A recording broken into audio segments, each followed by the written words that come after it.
Yeah, me too. Oh, it worked. All right, here we go. Space, the final frontier.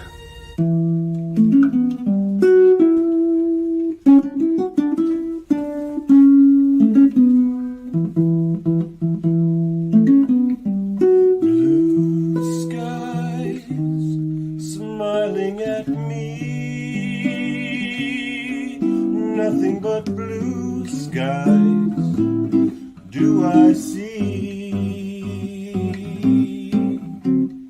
Never saw the sun shining so bright, never saw things going so right. Let's see what's out there. Engage.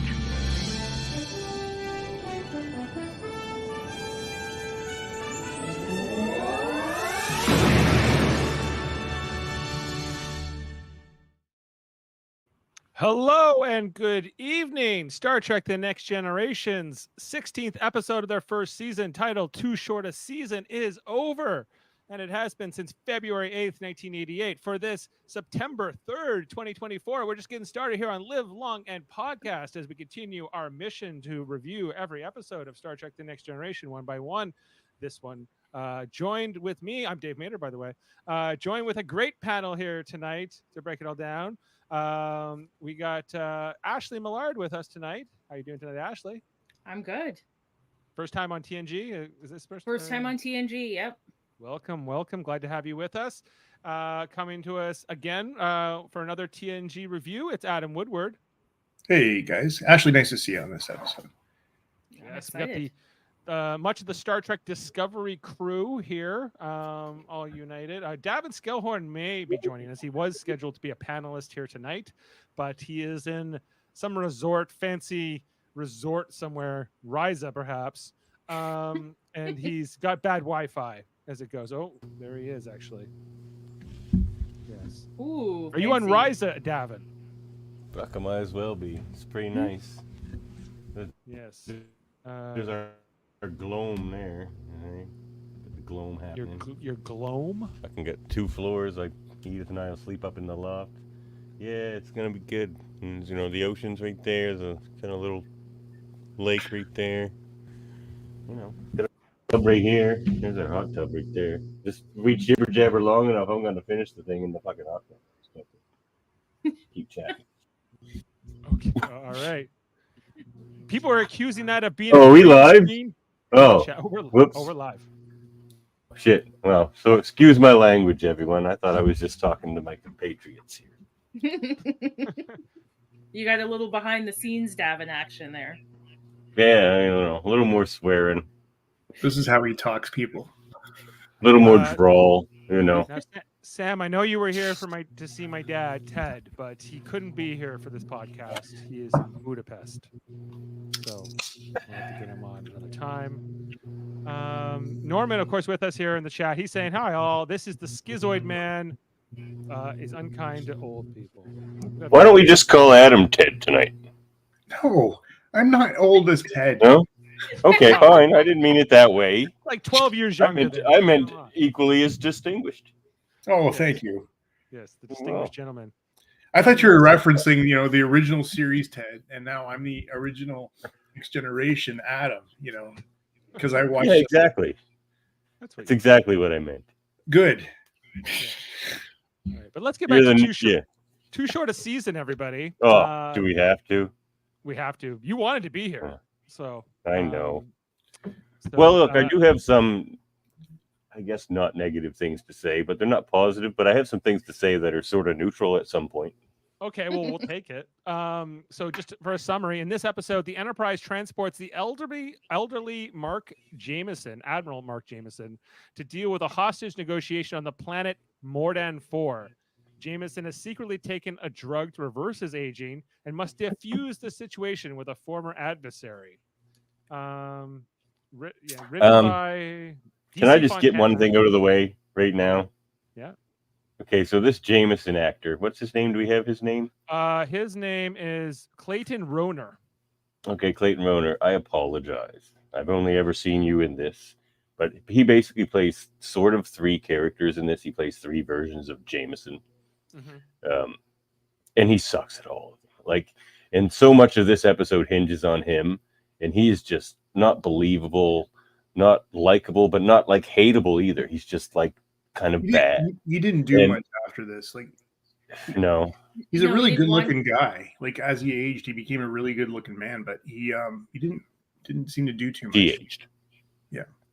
No, like it kind of came off as amateurish stage acting. Like like he was so I'm acting, and like not in a good, fun, campy way either. Right. And so that's why this episode is kind of usually a skipper for me. But I will say this. Well, maybe I'll save it. But anyway, that's my opening thoughts. He kind of ruins this episode. Yeah, like that's maybe Ashley. What's your reaction to Davin's comments and your take on the episode? I mean, I get it. He's probably the worst actor in the episode, especially compared to like the other two guest actors. The wife was great. I think she was she did the emotions well, and then obviously Karnas was great. He's great in both of his Star Trek roles. Love both of them. Who was he in the? What else was he? He's Korax in the original series in the Trouble with Tribbles. He is. Oh my Yeah. God! It should be hauled away as garbage. Oh no, Literally, he's very good in this episode. I literally had to go and watch that scene after watching this because the voice. I was like, I just have to go watch the scene just to have a giggle before we start the thing because I love that's one of my favorite scenes in Star Trek. But this episode for me is, well, I agree it's not a great episode. It's such a classic TNG episode. It's got all the things that TNG has. You've got the hostage situation that needs negotiation, such as Star Trek trope. And then you've got the Fountain of Youth trope. And then you've got the revenge plot. And then you have a Badmiral. Like, it's so TNG to me. I'll give you the Badmiral. The rest of that is not TNG or Star Trek tropes. Those are TV tropes. And a time before this came out. For me, this episode is dated. Was dated when it came out. It was already like, what is this? Like, these are recycled. All of those are all big parts of TNG. There's revenge plots all the time. There's they've had several different Fountain of Youth things, and then they constantly have hostage situations on TNG all the time. At least all like the time 4 with season. I agree. What's that? Yeah. Oh, I agree. They do have hostage situations all the time. That's Picard's best thing that he does is negotiate hostages. Yeah. Adam, what do you think about this episode? I'm going to agree with you. First of all, the actor we're talking about is Michael Pataki. He played in a ton of TV. Yeah. And he was always that guy, that scary kind of bad guy, I guess. And the heavy. The heavy, that's good. And you know, just looking at his roles, I mean, he was in like just everything, like especially in the 70s and 80s.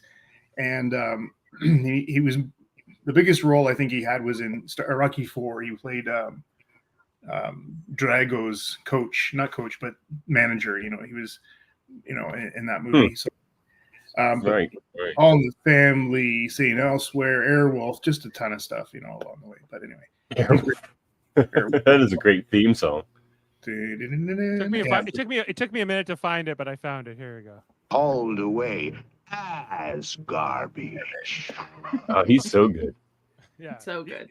I like him better than the guy who plays the captain in the Trouble with Tribbles. The guy who played Kang. Campbell. Yeah, Kang. No, not Kang. No, Koloth. it was Koloth. Yeah. William Campbell.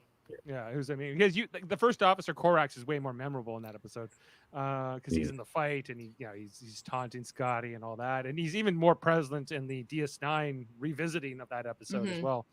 So he's great. I agree that this episode could have been better. I wasn't done. Let me finish. So on the episode,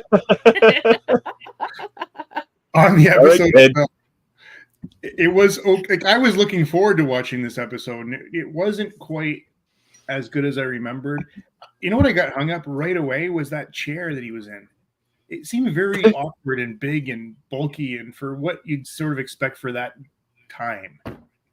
My favorite thing about the chair is the wooden panels along the side, like it's your dad's station wagon. Station wagon. It's the country squire of Yeah, like does it also convert into a bed? Might. Are you done, Adam? Like he played the old guy especially bad. Like I know he's supposed to have this sort of disease, but it was such this overacting. Even the voice, but that's a common TNG early thing and TV of the time thing. Like the way people thought. I mean, to a degree, it was true at the time, but the way people thought of 80-year-olds as if you were 80 on TV back then, you were basically on your deathbed and you're dead. But that's exactly how they portrayed Bones too in the beginning. Yeah. But he was like 100 and something. He's just 140. That's 137. Yeah. Yeah. I get why he's so I'll give him that. And even he can walk around. But and I get this guy seemed older than Bones. But he's playing 85 years old, but he feels like he's playing like 185. Like he's sick. He's got a sickness. So. He is sick. But it didn't work. Yeah. Well, Davin, I wanted to ask you about the chair, and since Adam brought it up, would Professor X go around in that chair? You know, would he want that kind of a wheelchair? You know, for all his riches. He is not an extravagant man. I think if it would get him around, he'd be perfectly fine doing it. Though I will say, no, it's motor operated, right? Like Professor X is above using his arms in a wheelchair. He doesn't do that kind of shit. It kind of just moves around for him, right? There's got to be a better way. Like even if it's just a little Atari joystick. Yeah. It is an improvement on Pike's wheelchair. Yeah, yes, it is. Yeah, but this is also 20 odd years later too. This seems like a TOS. Well, but also like 100 and something years in universe. True. First question here from Norman: is this the first TNG Badmiral? Is it? I think he is. I can't remember. Oh, Next Generation Badmiral. Yeah, he is. Yeah, Next Generation. And the only one I can remember from the original series is Commodore Matt Decker. Yeah, not that's even right. Kind of in between an admiral and a captain. I don't know. So it's kind of not the best example, but I think this is kind of the originator of it. I think Picard is interesting to me in this episode. How much respect and slack he gives to Jameson, whereas he wouldn't do that to admirals that come after him that he deals with later on in the series. But in this one, he's even after basically Jameson tells us he broke the Prime Directive, Picard's like, did we misread that? Is he the worst TNG Badmiral? Yes, he is. Yes, he is. Yeah. He rides the child actors in the series. Yeah. Is he like who's child actors are better? I'll take Jay Gordon any day over this guy. The kid who played Alexander versus this guy. Man, people slag that Alexander kid way too much. I thought Alexander was always fine. Yeah. Well, there you go. So you're definitely picking him. Yeah. But there you go. Okay. With all that said, let's jump through the plot. Shouldn't take us too long. It's a fairly straightforward story. And get through it. So the Enterprise is arrived at a planet to talk to this elderly Admiral Jameson right for the first shot. I know. Yeah. Let me know when it's gone. I mean, it's gone. But we weren't supposed to be seeing this makeup in HD, and I think that makes it look worse. No, I hated it back in the 90s when I first saw it. I was like, what is this shit? We're already past this. Like, this thing was so dated when it came out. I know it came out like 87, not the 90s. Yeah, like... No, it's the 88 it came out. 88. Yeah, early 88. There he's back. So the governor of a planet called Mordan 4, which has a terrorist group taking Federation ambassador and staff hostages.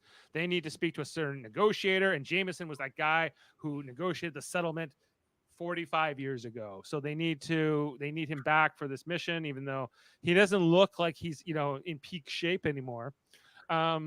But they're going to need him, and they play us this recording from that governor Karnas, played by Michael Pataki, who mentioned in the episode. He says that we need Jameson right away, and only he can help us resolve this problem, and we need him in this situation. So you got to love, like, when you go back to Pataki there for a second, like, look at this set. You got two eagles facing the governor, and then weapons behind him. Weapons. Yes. Is that what those are behind him? Yeah, they're guns. Yeah, there's I do not see this as a like benevolent government. This is a dictator right off the start. Yeah, he doesn't seem like a good guy, but we're told that he is initially. No, bring me Jameson, screams Trap anyway. Bring me Jameson. Bring me Jameson because I need his negotiation skills. And so back to Jameson.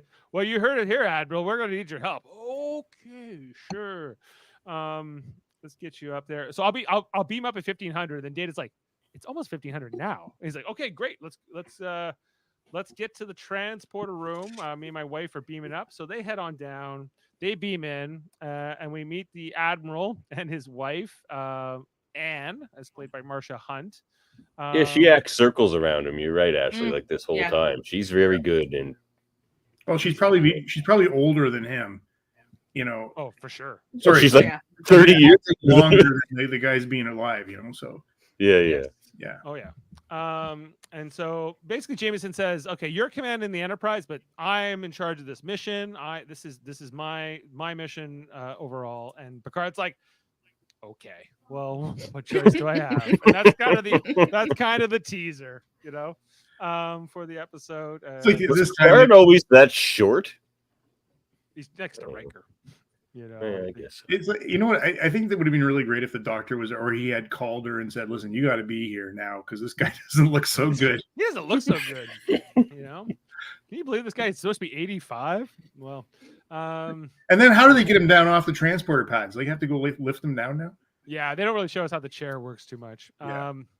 So we get our title card for the episode as the ship is now headed at warp speed towards this planet. We go to the They bridge should have just here. put him in a pike box. Yeah. We got Jameson here on the bridge now in his chair with the wood paneling, and it's kind of done the same material as like the captain's chair and whatever. But anyway, Man, that's a bad wig.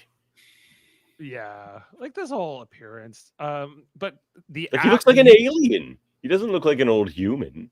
Look at him. He No. looks like Saru. Yeah. That's yeah. Can we? Well, here's another Hey, shot. Saru. What do you think of the Admiral's uniform, everybody? I like it. These early ones, they sit weird.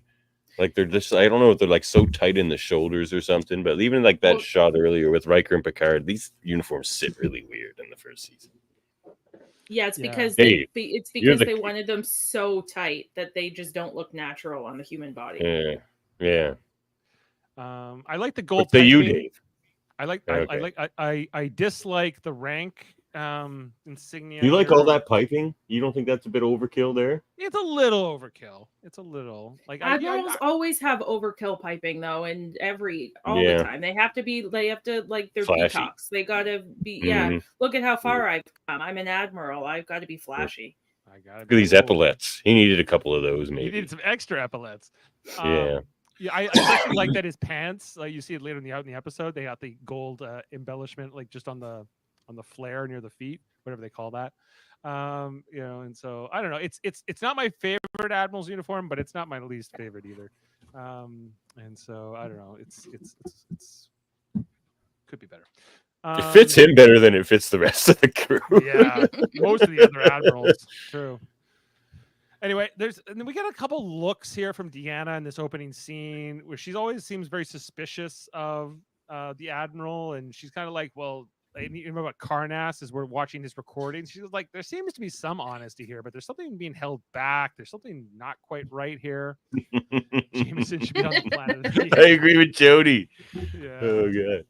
Yeah, you got a point there. Yeah, don't insult Saru is the other thing. When you say you look like I'm Saru, saying he looks exactly like this handsome Admiral Norman. was the handsome admiral.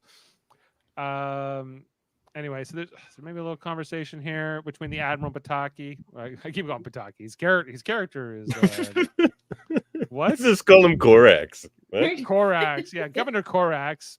As he's here. Anyway, so we also see that DC Fontana apparently did a ton of rewrites on this script, but the most of it was written by this guy, Mark McCallion. McCallion. Michael, Uh, yeah. McKellian. Apparently, she rewrote a lot of the script, but some of the elements were changed, including the elements, the ending. I'm sorry. I love Dorothy Fontana. She's too good for this episode.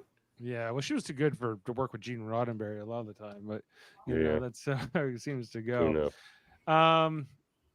Anyway, so this first scene goes by, and then we have another meeting here in the ready room where like they're kind of like, why do you have to do this? Why is it all about you? Why they didn't even know if you were still alive, right? Like for all they knew, you were retired, you're dead, whatever.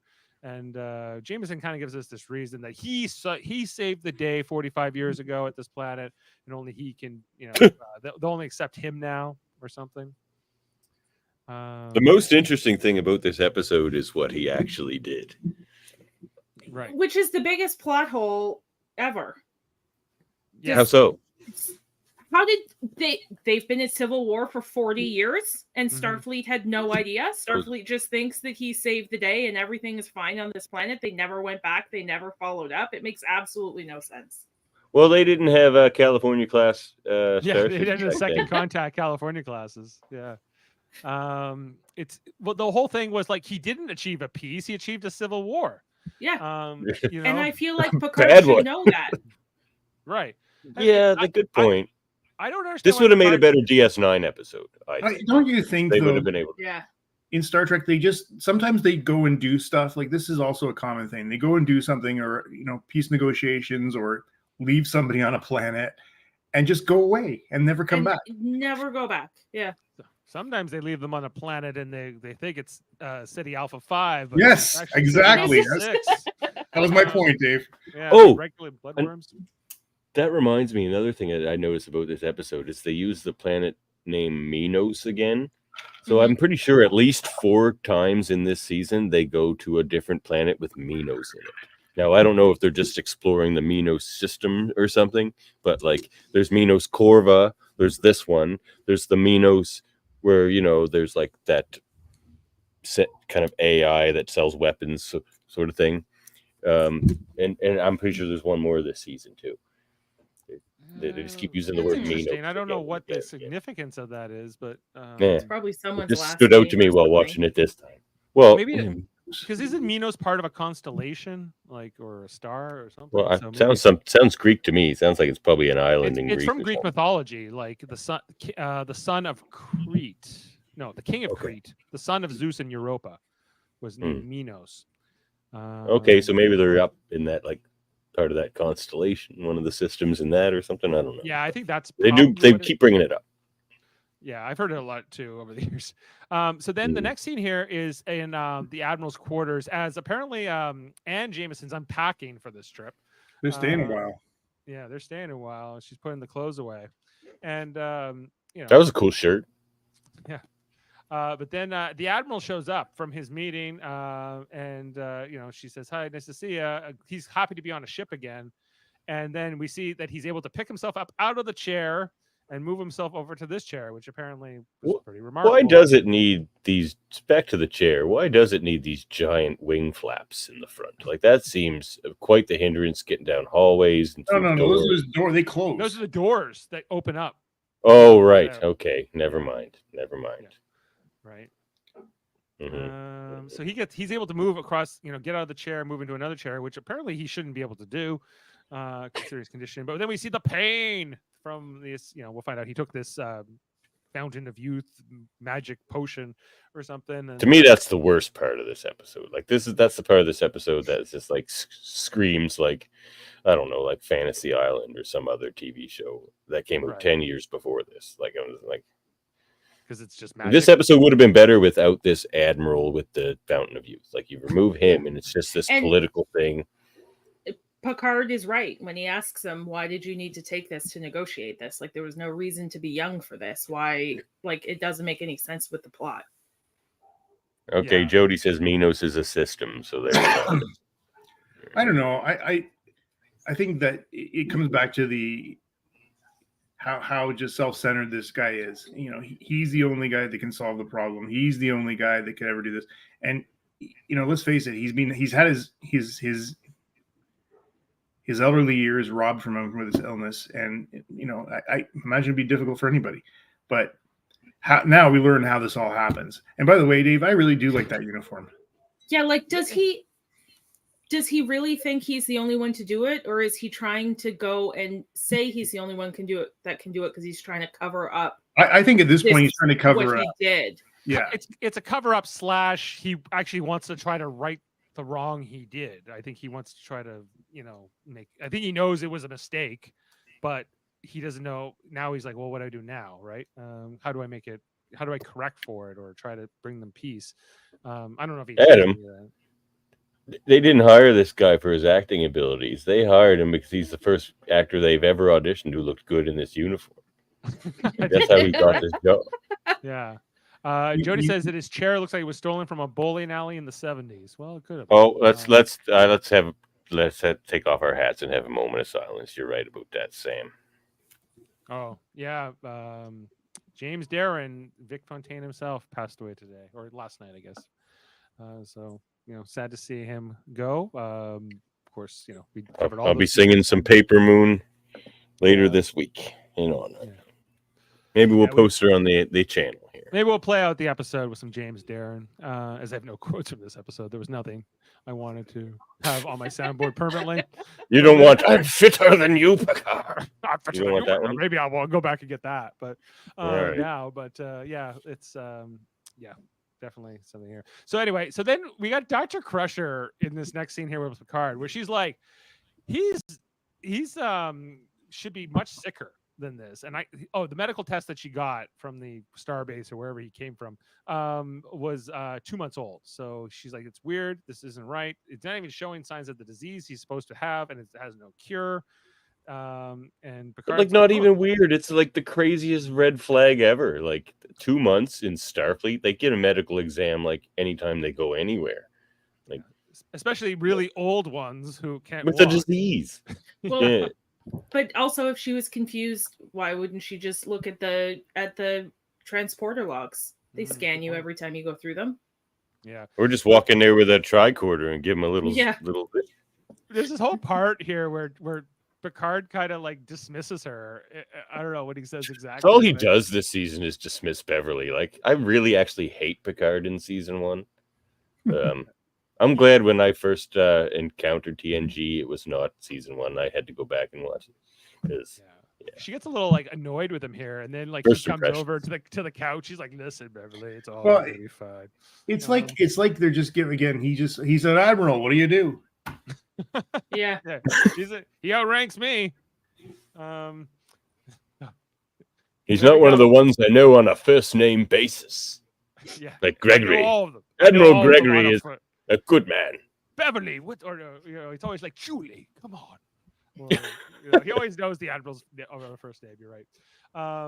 He seems to know this guy too, but he never calls him Mark. In the episode. Anyway, so we see here Picard or Worf teaching Admiral Jameson how to use the computer. A heartwarming moment here. But then all of a sudden he says, "Hey, Admiral, would you like to take the con?" As we're approaching the system, and he's like, "Oh, I'd love to, Picard. Watch this. I'm fitter than you." And then in here, he's giving away all his shit. Like, he's such an idiot too. Like, right? Like, he should be faking. He should be pretending he's infirmed. No, he's so happy he can walk finally.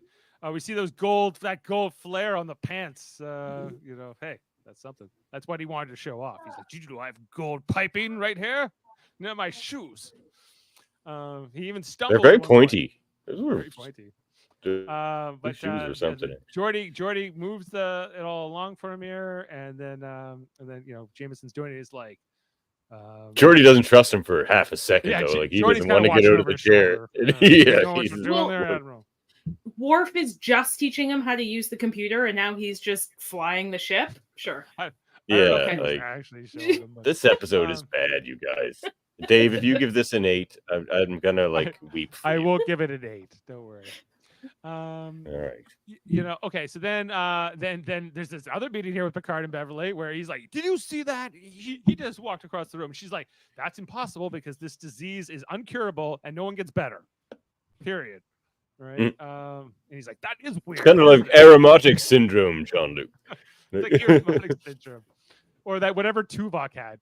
Oh the yeah, degenerative. Bendai? No, he didn't have Bendai, did he? No, That was Sarek. There's Sarek. Yeah, that was incurable too. Yeah.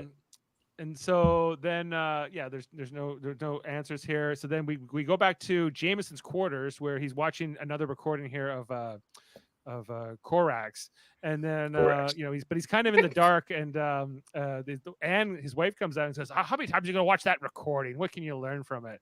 And he goes, oh, I can learn lots of stuff. Then he stands up and she's shocked to see this amazing Mark. transformation. Oh, Mark. And then he gets kind of frisky with her. He's all like, give me that sugar. And then she's all like, Mark, what's got it into you? Oh. And then they turn on the mirror. He looks like Senator Palpatine here. Like, it's awful. It's awful. See, this is Like what they he looked like didn't 20 for years a ago. person. He's supposed to be like 40 in this shot, 60, right? 60 He's something. yeah, 60.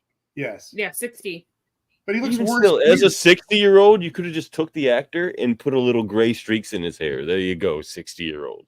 Like you didn't have to make him, like you say, Senator Palpatine. Like, what are they doing? What are they doing? Yeah. It's not the best. It's a little jarring when you see it now here in high def, and you look. And how is his hairline as a 60-year-old farther back than it was as an 85-year-old? Tell me that. Oh, maybe like space Rogaine or something. Is that what they're going to do? If he's supposed to be younger than her now, he still looks 20 years older than her. He's still sick. Is she supposed to be the same age as him? I think so. They spent their life together. Okay. Yeah.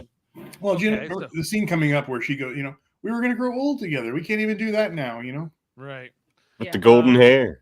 But then he starts to collapse from pain, and then she has to call the sick bay emergency here as he's going on. And then we got again Picard over Beverly's shoulder, like, what do we make of these results? And she goes, this is weird. I can't make anything out of it. Like he's like, keep trying. Doctor, I need you to do some medical stuff here. I can't do it. Okay, I'll keep working at it, Captain. Oh, I know who he looks like as an old man. He's like a cross between Saru and Morn. That's what he looks like. It's not a good combination. Yeah. No, not for a human. So then Picard goes to sickbay, or not to sickbay, to Jameson's quarters where he is now. Apparently, his sickbay stay was short-lived. But just then he walks out again. He's aged down again. Everybody, I guess now. How old is he here? Supposed to be 50, 40? I don't know. Yeah. I don't know.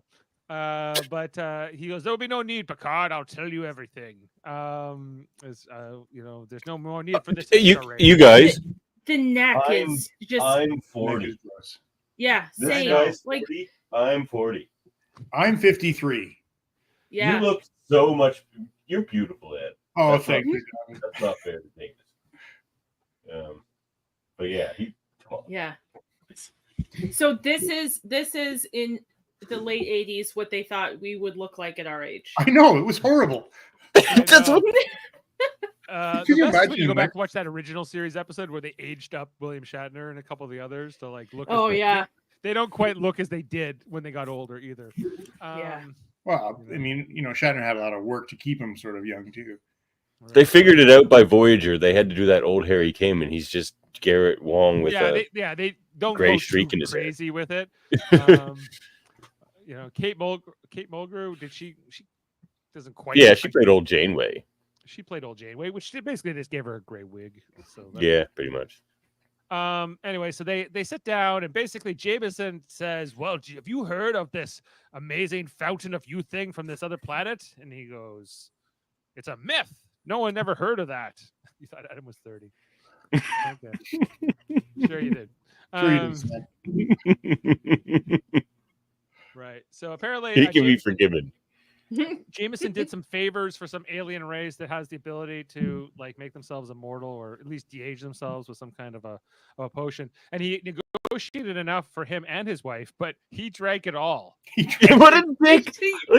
This is his bad little moment. Could you? Yeah, he's like I could get more. It's just like You know what? Yeah. Screw you, buddy. You didn't. He's such a bad bro. And the story of how he got this stuff. I got this treat. I negotiated a treaty, so I went and asked them to give me stuff behind. Like this, he's just a bad admiral. He's right off the bat. And they say it affects every alien differently if they do give it to aliens, and they have no idea what this would do. Like, So he was going to give this rando shit that could kill her to his wife. Well, he was going to test it. That's why he had to take both doses. Yeah, fair enough. I had to test it with both. Like I'm pretty tough. Like the single dose wasn't going to be good enough for me. I need to be super young. It'd be amazing if they actually like went full Benjamin Button in this episode and had turned him into a baby here at the end or something. Fetus. But save that for fun facts, Dave. There's something. I'm sure it was in the original script.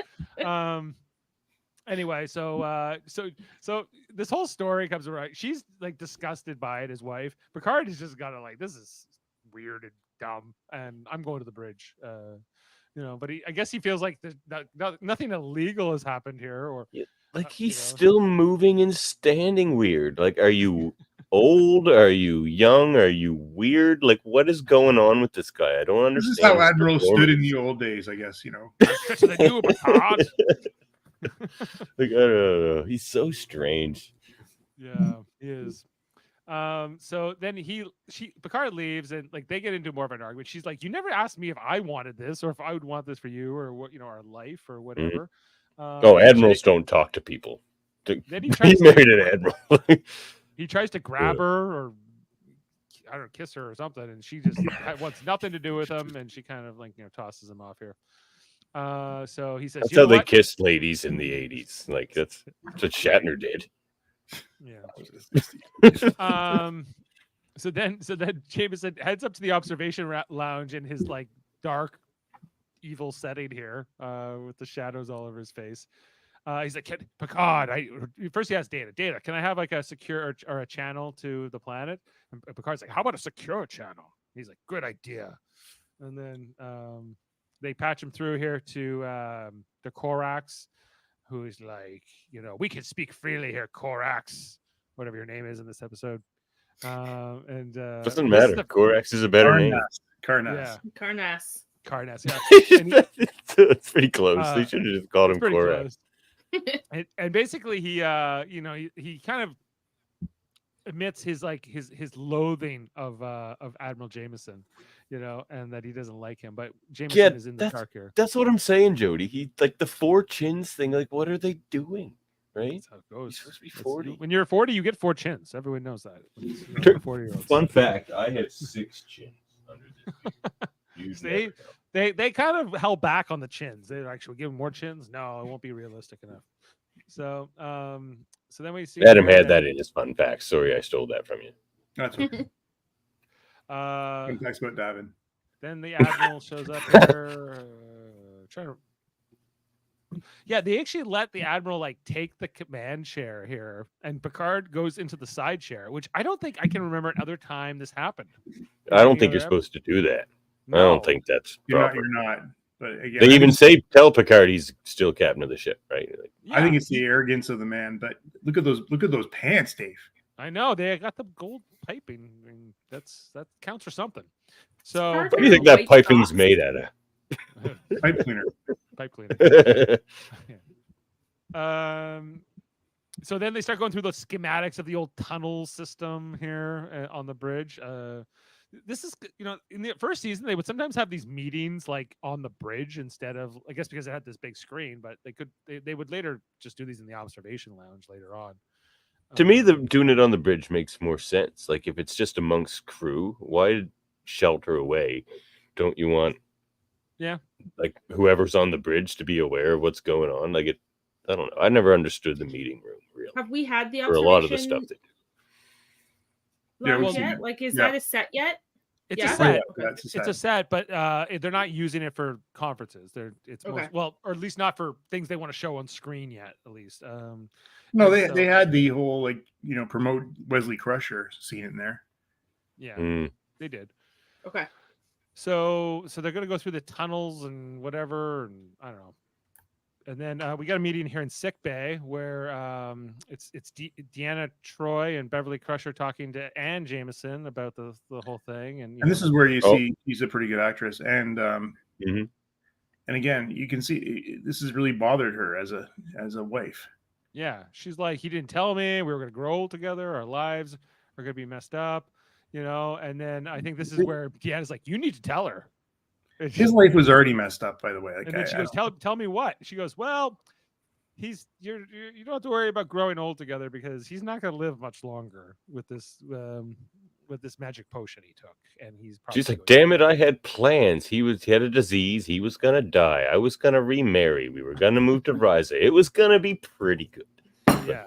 No. Now, I guess she can do that anyway. Sam and Jody are fighting in the chat. Bring it up. What? They're arguing about how many chins he had.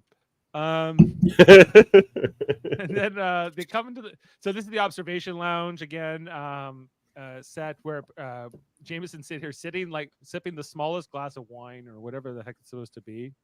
Maybe it's like brandy or something he's having. That's the potion. That's the youth serum. He's just chugging it. It's last dose. So we see here Picard comes in. He doesn't even know Jameson's present, and then he kind of startles Picard. He's like, "I couldn't sleep either." And then we finally get to see the actor. Is this Picard season 3? Why is it so dark in there? It's nighttime. Because they want to keep giving us these reveals of how much younger he's becoming. So I think this is the actor Clayton, whatever his name is, Roner. Yeah, I guess this is him now. Now fully without makeup and without having to make any kind of funny voices, which we're all grateful for by this point in the episode. He's a little better as himself. But, so I was wrong. He did actually star in a lot of stuff after this, like just one episode, TV shows and stuff. But he was in the Human Centipede 3. What? Not even the first. Still one, going. The third one. Which part of the centipede was he? Good God. He was definitely the butt. Okay. Yeah. Of our jokes. Oh. Yeah, he's about the jokes. This is where he reveals. So 45 years ago, little funny story. There was this whole civil war, and the Korax character, he was a young man back then. His father had been assassinated, so I gave him the weapons to so he could gain power. But then to balance things out, I gave the other side the weapons. That was my interpretation of the Prime Directive. That doesn't seem like a good interpretation. Picard is stunned, but I feel like Picard almost has an obligation to arrest him right upon this admission. Yeah. But he doesn't, because I think Picard's maybe the only justification I can come up with is Picard's like, we have to save the hostages, their lives are in jeopardy, and so I kind of need Jameson to maybe accomplish that or to save their lives potentially. This is the most timid he ever is around an admiral, other than maybe the first time he meets Nechayev. Yeah. What's the admiral's name who beats him up in the conspiracy episode? Yeah, that's Greg. That's his buddy. Or I think he calls him Greg, doesn't he? Like he calls Quinn. Admiral Quinn. Yeah. Conspiracy? Oh yeah. Sorry, yeah. I remember. That's his buddy. Yeah. Yeah, with the bugs. After that, he never trusted an admiral again. Basically, he learned his lesson. So then Jameson's heading down on the away mission. He's leading the away team. He has jurisdiction here, and Picard says, delay that, chief, transporter chief. He's like, I've made it perfectly clear to you, Picard, I run the mission. And he goes, yes, you have, but I can exercise my right as captain to come on the away mission. Which, like, is that how it works? Captains are supposed to not go on away missions. Yeah, but and Riker's just going, what the hell is happening here? Riker's like, what the hell? I've never heard of this. That's all he says in this season. I've never heard of that. Like Kirk was always on away missions. And then he yells like, you have the bridge, you have the Enterprise number one. He yells it like he's right there. But I love it. I love Stern Picard. Yeah. Daddy Picard. Yeah, he's the best. He beams down. Riker. Shut up, Wesley. No, not that one. Not the one that like snaps at Beverly all the time like a shitty husband. Like, not that guy. They beam into these tunnels, and Jameson thinks he knows where he's going, but Data kind of explains to us, like, actually, your schematics are kind of outdated. What was here 45 years ago isn't quite what it is now. And but Admiral doesn't want to hear it. He's still running. Data even pulls Picard aside and says, he's wrong. Like, there's a dead end at the end of that hall. Like, we shouldn't go down there. Jameson keeps going. And he's like, oh, there's a dead end here. We'll just cut through it with phasers. And we get to see a great. I actually do like this Tasha Worf moment where they cut with their phasers together. Can you believe they've remodeled this place in the last 50 years? 5 decades. So why are their schematics 45 years old? Could they not scan the? I don't know. There's a lot of plot holes in this. There's a lot of things. Why can't they just many. beam the hostages out? And I don't know. Yeah. I can't believe things like this made it to air. Like, it's just the things they would let through. Well, it was the 80s. Boy. It was a different time. It's the 80s. They didn't know. No. They knew. Wait. I can't wait for fun facts. Yeah, I'm excited. Let's get to the end of this episode. Yeah, hold on. I got to go get another drink for fun facts. I'll be right back. Geordi uses his abilities to see. He's like, I think there's some guys coming that are going to shoot at us. And it turns out he's exactly right.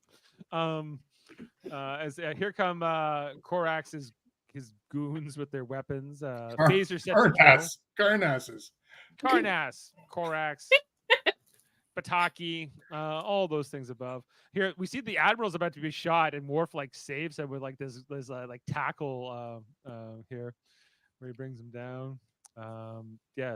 We see the phasers are getting coming out here, but Tasha and I think it's mostly Tasha who gets off some shots here and manages to stun them. I love this. I love the imagery when they get shot and everything. I wish they kept up with that. When me too. Like red going through the body. I think it looks awesome. Yeah. When they get hit. Yeah. I wish they had kept that. I like how the phasers on stun are orange and the phasers on kill are red, and like there's a couple of things here that I appreciate. And then it looks like he gets shot, but he actually Jameson, that is, but he doesn't. He's just getting attacked from the disease that's killing him. And so Picard's like, "Hey, let's all beam out now. That sound good? Yeah. All right, let's go." Just as they're about to be shot through the head. With that, I'm on vacation. Yeah, Picard heading up to the bridge. He runs into Riker here, and there's it's like handheld in this scene where like there's a cameraman in the turbolift with Patrick Stewart, and then they come out, and then they go back into the turbolift. After this, they tried something. Yeah, they tried something different. Felt almost Battlestar Galactica in that moment for me with all the handheld stuff. It's the best thing about this episode. The best thing I can say about it. But they call Picard down to sick bay, where basically Beverly's like, yeah, he's dying and I can't do anything. As we see here, he's in pain. It's funny seeing like an old guy like becoming young and then dying. It's just that's kind of different, I guess. I guess so. Yeah, I guess they were hoping you would think so. I just thought of that now. So the other million times I've seen this episode, I didn't. So yeah. Well, Sam wants to know, when did you first see the TNG? When I first encountered Star Trek, it's when it was doing reruns and stuff on like Spike in Space. Like I think it's like DS9 was definitely going, but I think it may have been after TNG. It may have been when DS9 and Voyager were going, because I used to watch those reruns too. So I encountered late. Yeah. I was a late Trekkie, but then I became obsessed with DS9 and watched it on repeat for about 12 years. Okay. I don't remember a time I wasn't watching Star Trek. Yeah, me too. Like I was definitely not watching every week when TNG was first on, but by the time it was in syndication, which was before it was canceled. I was an X-Men guy. Yeah. Well, hey. My stepmom was a fan of Star Trek, like original series Star Trek. And then when TNG came on and I was a toddler, it would just be on TV. So I start remembering episodes like when they were first airing, probably season 3. Okay. Yeah. And I can remember the premiere myself because my dad and my mom were both fans of the original series. And when we watched the original series, like the pilot episode, my dad was like, he basically didn't watch it after that. Because he was like, oh, this isn't Kirk. Okay. But basically by the time the show gets really popular, like maybe season 3, season 4, I remember Best of Both Worlds when that happened. Oh yeah, And me too. See, I wish I could have been there for Yeah. when that happened. I was Yeah. definitely after that. But come to think of it, Voyager wasn't out yet because I remember when it came out. I And remember I then- would watch TNG and they would show like advertisements for DS9, and I was like, nah. And we were like my parents were taping them, were recording them off of TV, so we had like home recorded VHSs of all the episodes. Oh man, that's awesome. Yeah, we had Those would not work today. all the original series ones too. Yeah, it's okay. Which for is being a how I late watched Trekkie them on fan. VHS. Well, speaking of which, then there's this next scene here where the governor Korax, whatever, he's like, I want to see the admiral in 5 minutes, or I'm going to start executing hostages. See, this So- is another jarring scene because Korax here again just acts circles around Jameson, so it's also jarring to me. Like, it just I can never get into this episode because every time Jameson says anything, I'm like, ugh. But yeah. Mhm. Well, and basically, like Pataki does not accept Jameson as he's like, this is all a ruse, and they're trying to convince him. And these 3 generals that he has in the background, I didn't even know they were there. Where did you background get this acting thing? I've seen in a while. Like they do not seem like they are even aware of what this episode is about. Or what Star Trek is. These guys in off the street. Yeah. They're like, why are we wearing military uniforms with fanny packs? This is a weird costume. Look, this belts, those are great. Like, yeah, Pataki. I don't know, man. It's 8 out of 10 on those uniforms, I'd say. You like the belt? I like the belt. You like the belt is the worst part. What? You love maybe- belts. I usually like belts, but What about Bill Ross's belt? You love that belt. I do love that belt. So, See, he loves belts. I don't like the Admiral's uniform on as much on him when he's young. You like it only when he's old. Jameson can wear that uniform. Yeah, Clashes with it his is- Even young though, it still fits him young better to than be it an fits admiral. everybody else. He's too young to be an admiral. That's right. Right. We don't want to see any Yeah. gold piping on a guy with brown hair. That's for sure. You know, if he becomes younger than the age he was when he became admiral, you don't have to listen to him anymore. That's like a special rule. And Picard doesn't. Yep. yeah. Fair enough. He's like, fuck you, you're an ensign now. You're dead. I'm doing what I want. So Picard's like, no, trust me, this is the guy you know. This is the guy you knew 45 years. Look, isn't this the guy you saw on the ship? Now look, he's younger. And look again. He's even younger. What is this? I hate this scene. 'Cause- Like, that's not convincing. What is this? I know, My you can't do God, anything it's with Tony Jaa. unquestionable. Yeah. Oh man, I wish Lower Decks did like What a is this parody of treachery? where they lower. they convince Oh, somebody yeah. of something ridiculous with just a bunch of hologram pictures or something. See, we need like 6 more seasons of Lower Decks just so they Oh, yeah. can skewer all this crazy bullshit. Exactly. Oh well. Just then they meant bring to down the wife. Wait, you see Jody's comment? That's No. hilarious. No. To hell with camo. Give me tie-dye military. But Mrs. a Jameson's fanny T-shirt pack. that I said was cool was also tie dye. This is just an entire tie dye episode. Yeah. So there's some point here. It's only when Admiral Jameson finally stands up and he kind of. I think this is the only time he has good acting in the episode.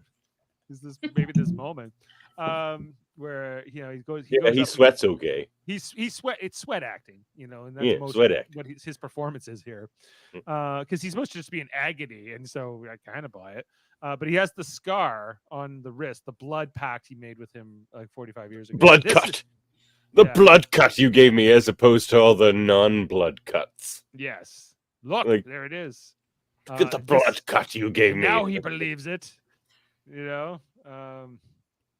and then he's like, "I'm going to shoot you right now." I do like that some of those phasers, in particular this one over here, does look like a Starfleet phaser, like original Yeah. series kind of era. So to kind of make that connection there. Don't the old Klingon ones look like that? No. Not They quite have like that. No, never mind. Yeah.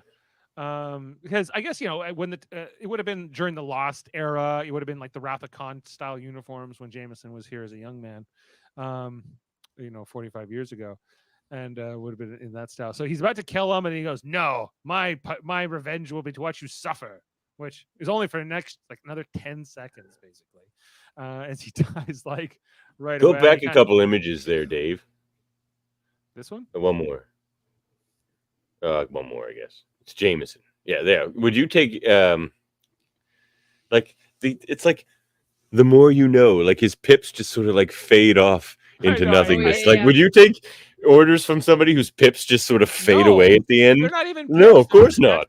That's just piping that's been like stylized. There's not even actual pips. There's no pips. There's no pips. You don't have to take orders from this guy. Pips, and I don't sign off on that part. No, nor I the didn't think design, so. Like this flared design. No. The more you know. No. And I'm against it. But you take that part away, I could get behind it.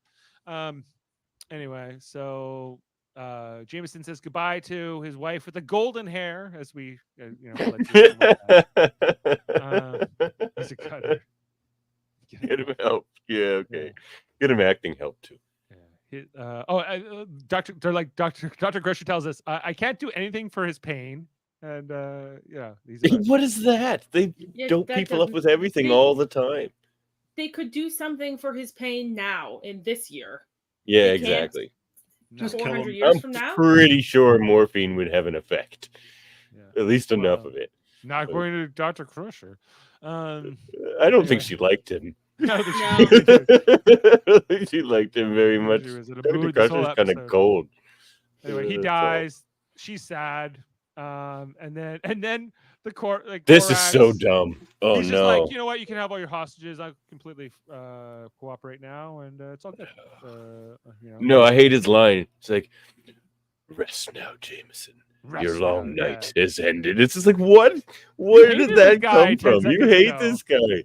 You didn't respect him. Nothing. Like, what is? It acts like they were old, like companion or like friends that became enemies or something, like Professor X and Magneto or something. But no, that's not what this was.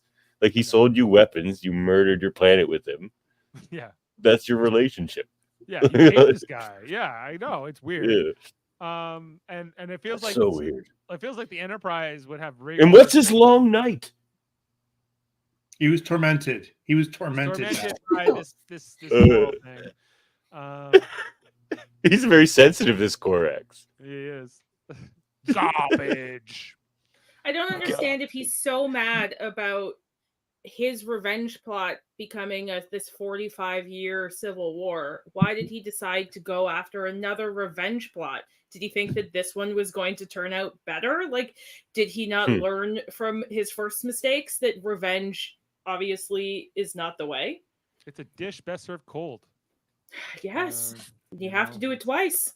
Gotta do it twice. Well, it sounded like the way he was talking, like it sounded like the Civil War is kind of ended, and now people are just clamoring for like punishment, like that they want to punish whoever's left who started the thing. Like, that's what it sounds like. He's like, I have to get Jameson for my people or something. He says something like that. Like, yeah. Yeah, the long night is over, you fool. Like that. Your long night is ended. And then the closing on the episode is just, I don't know, like Picard and Riker talk about the founding of youth, and so this is where I'm wondering. Okay, so now what do you write to the Admiralty and say, okay, this was the weirdest, mission ever. Yeah. And then he sends them, and then he'll send all of the same photos that he showed Karnas as proof of. He goes, look at this. No, actually, he would just tell Riker, write up the report. Riker, your job's to write the report. Get busy. Yeah, and enough with the fadeaway pips.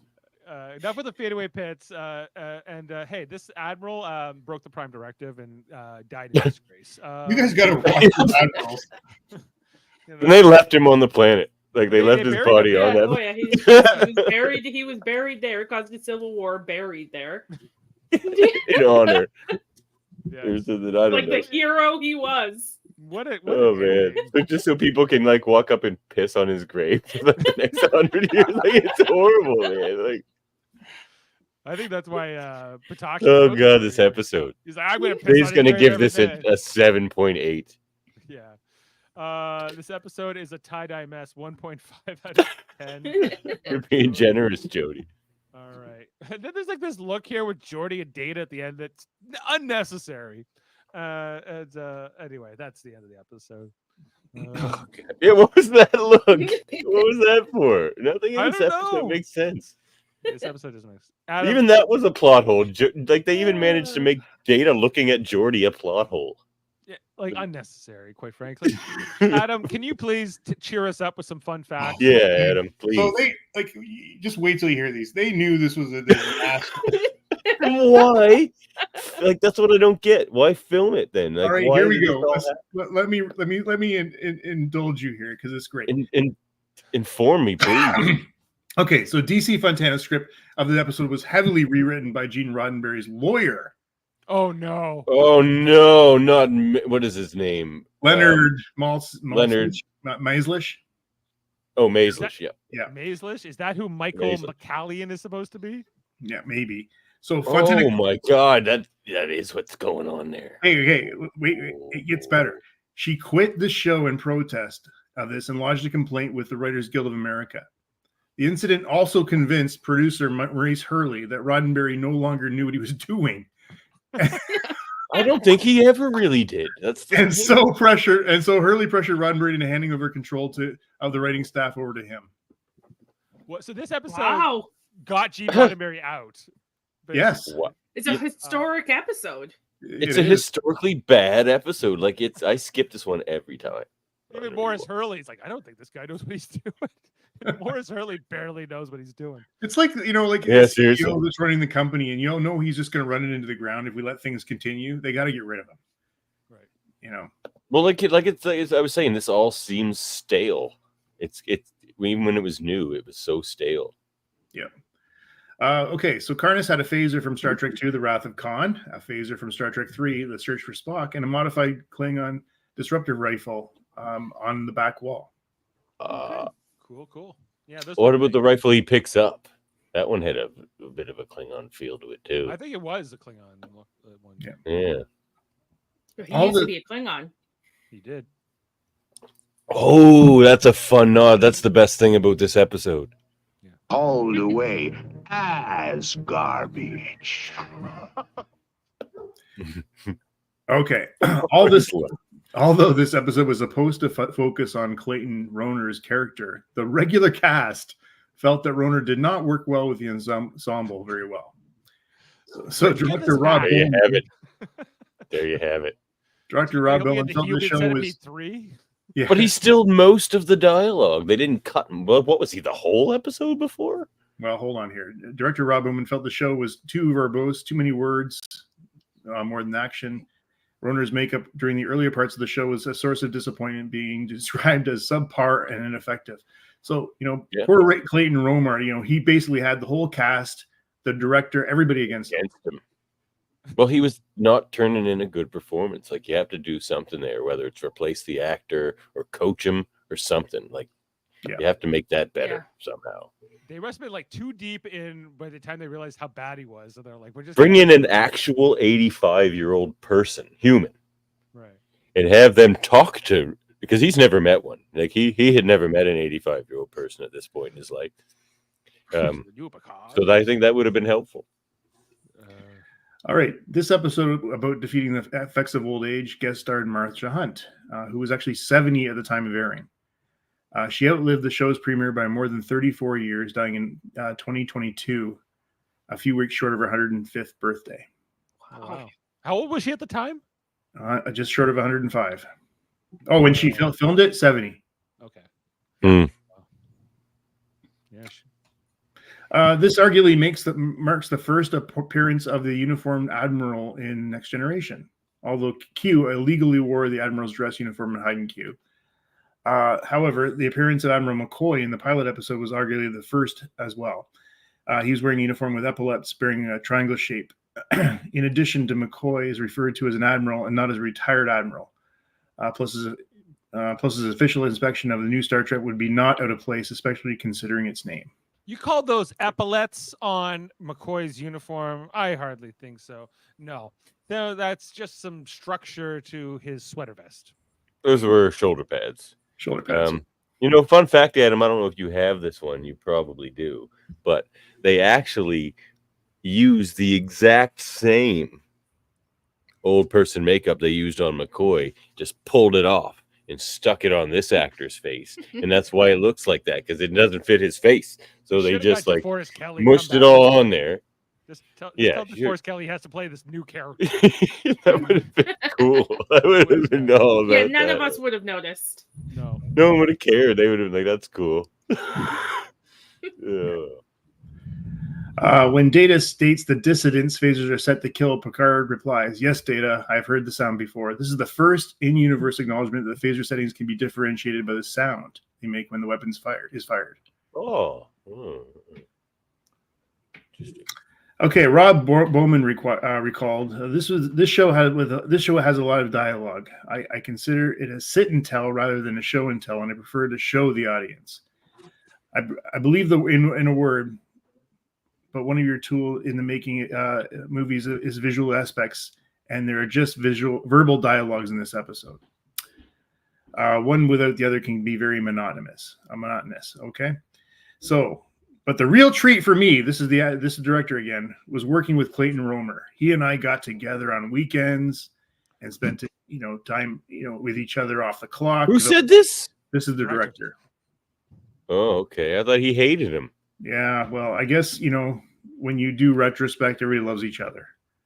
So, yeah. Well, he was just trying so hard to get something out of him that would be usable.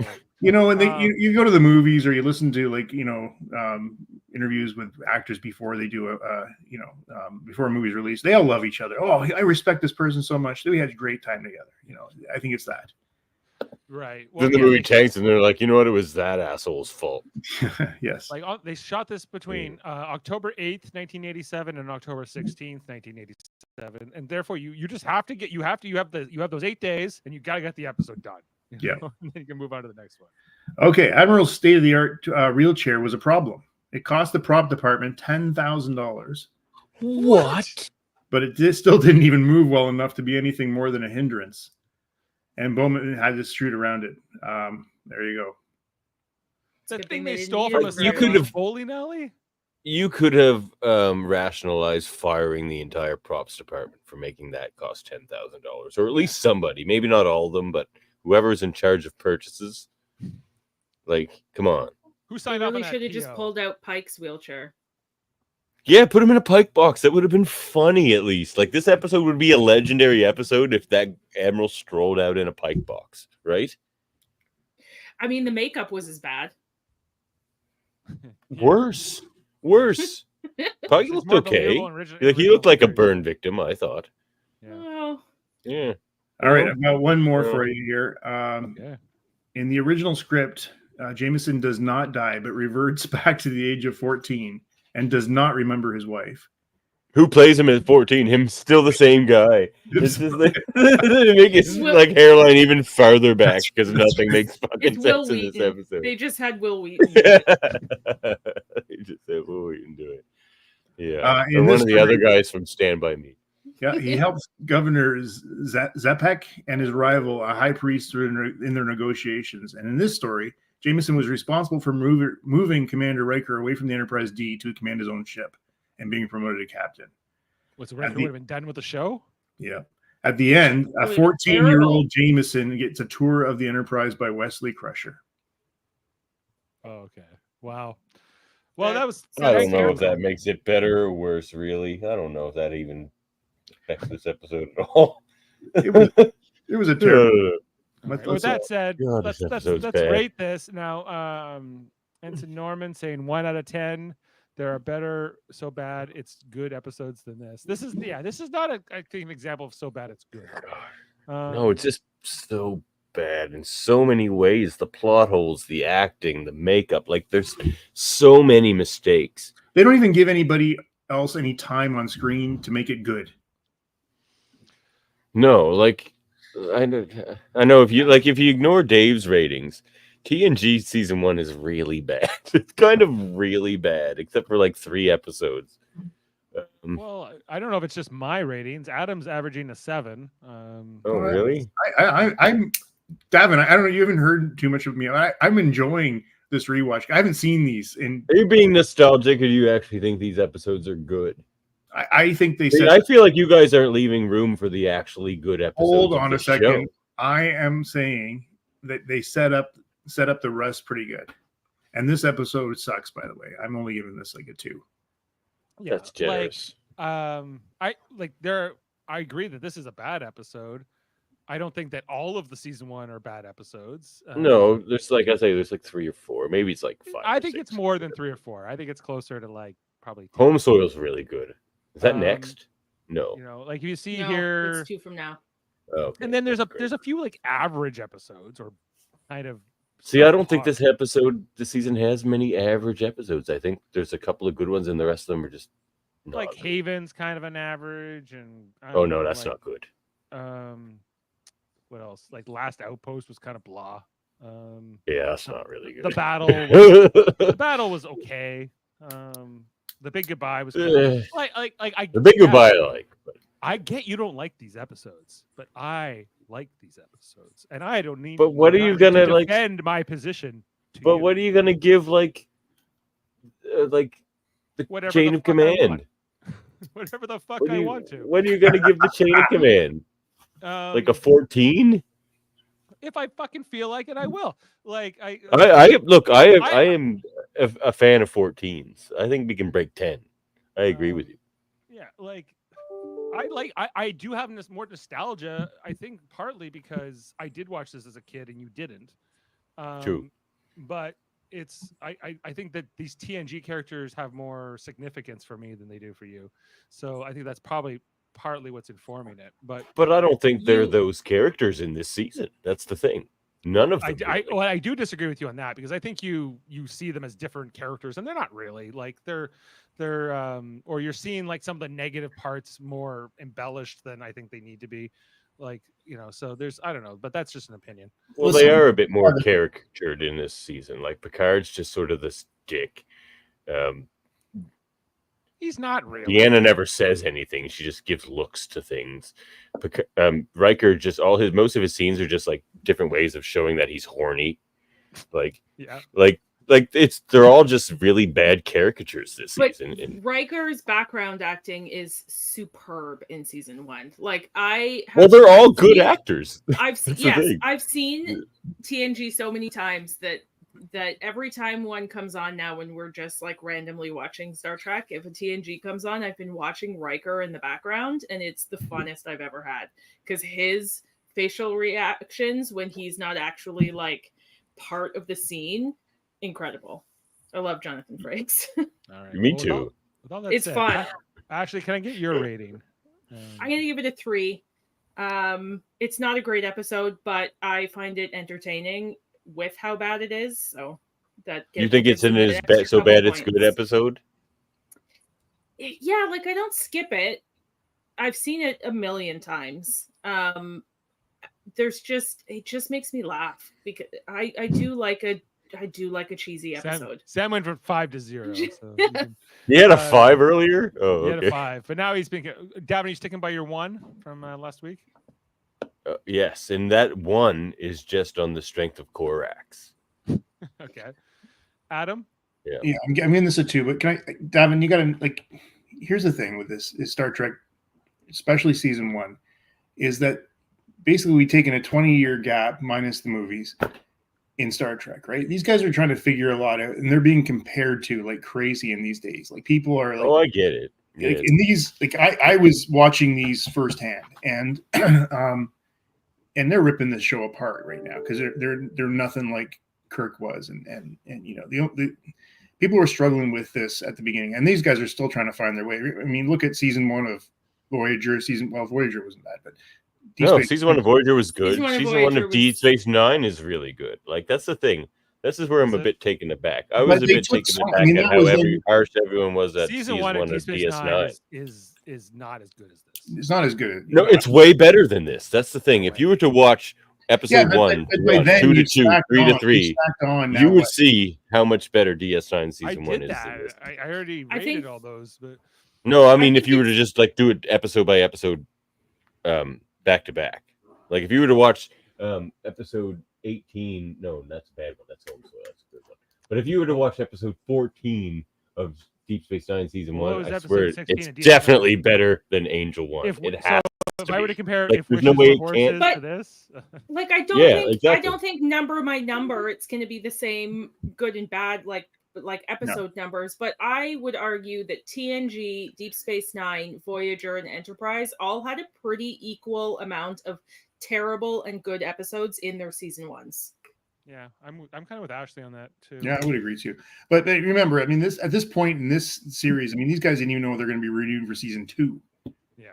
You know, And Mm. the fact that this was written mostly by Gene Roddenberry's lawyer explains a lot. So It does. I'm giving this. Yeah. I'm gonna go 2.5. So that's about as good as I can do.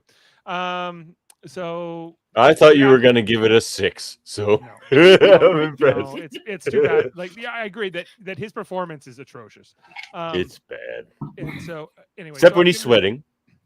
Except when he's sweating. That was the only time he brought it. So I'm giving Mhm. this a 2. We're averaging a 2 out of 10 tonight. This is this will probably make the list one day of the worst episodes. Worse. It might. Is it the worst of the season so far? No, It that would has be to. Code of Honor. But Oh, what did it get? we got 1.4. 1.4 Code of Honor. Wow. Yeah. Okay. So it's right beside it, you know, and I think because That's we know how good the show gets as it progresses. So I don't think we're going to see too many episodes below 5 after this season, even. But we'll see. You know how. See, that's the thing. I may think sound it like would I'm harping on TNG, but in these later seasons, like even in season 7, where everyone starts bad mouthing TNG again, you're gonna see me like being like 9, 8, 10. Like I What love are you gonna season give to a 7. Sub Rosa? I love 10. Sub Rosa. 10 out of and, 10. You know, I would give Sub Rosa like I don't know. It's Yeah, so I'll give it a funny. 14. It's so funny. I and how remember. bad I it is. remember watching it when it aired. so I quotable. remember. I loved it. It's Right now, so we're breaking quotable. Jodie's heart. I've said "Didn't light that candle" probably 5,000 times in my life. Like Yeah. that counts for something. I got to give that one. Anytime At you least light a 6. candle, you're supposed to go. I do not light that Yeah, candle. I do not light that. No, when you put it, when somebody else lights a candle, you say, "Do Do not not light light that It candle." will ruin your life and your family. You'll end up having sex. With Duncan People are like, Regeer. seriously? Yeah. He was great on Zorro. Anyway, let's close out here for tonight, guys. One This day has I'm been gonna get a fun. replica of that candle. oh please do. Uh, That'd be awesome. The next episode we're going to be Just show covering. up, Ashley, and just sort of start Just lighting. with my candle. Sorry, guys. I gotta light my candle. Well, maybe I'll give your video game version of you the anaphasic candle next. Okay, Just- do it. So the next episode 17, is When the Bow Breaks. If you guys, I remember just this one. rewatched that one. Yeah, this is where Wesley Crusher and the other kids get like kidnapped by this planet. That I like that episode. I'm actually disappointed I'm not coming next week because I actually remember liking this episode too. So we are going to be covering that. Better than this with- episode. Yeah, I agree. It Well, will be okay. One.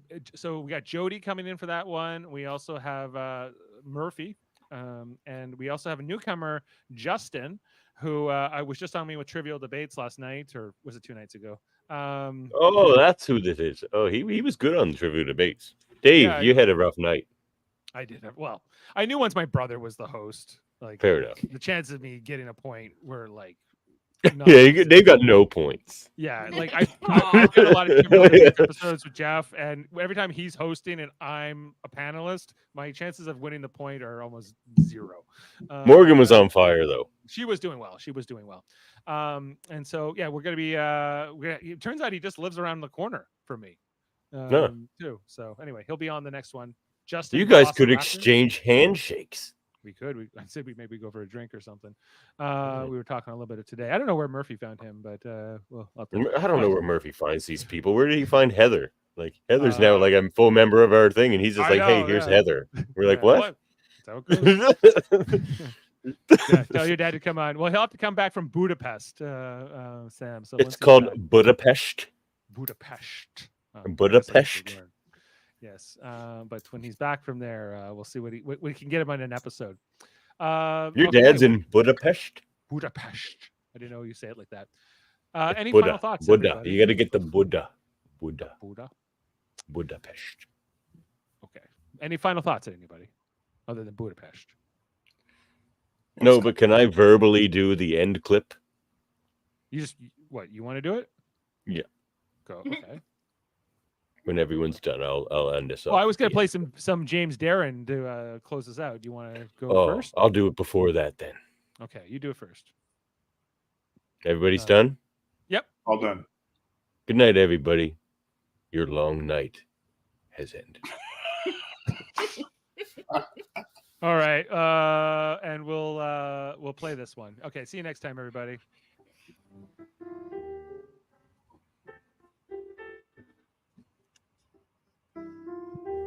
Might take a second to get there. Where is that? It's not here. I'll be seeing you in all the old familiar places, in every lovely summer's day, in everything that's bright and gay. I'll always think of you. I'll find you in the morning sun when the night is new. I'll be looking at the moon, but I'll be seeing you. All right, I'll find. we'll leave it there. See you next time, everybody. Live long and podcast. Beam up some Star Trek content with Live Long and Podcast. Tune in to X-Rated, the X-Men animated review show. Artistic interviews with graphic histories. A roundtable movie discussion with Hey, did you see this one? And movie reviews with Hold Up, a movie podcast. And while you're at it, spin a few records with Eamon on Track. Watch us duke it out on trivial debates. And let's chat about TV with the Super Mater Brothers. It's all here on the United Federation of Podcasts.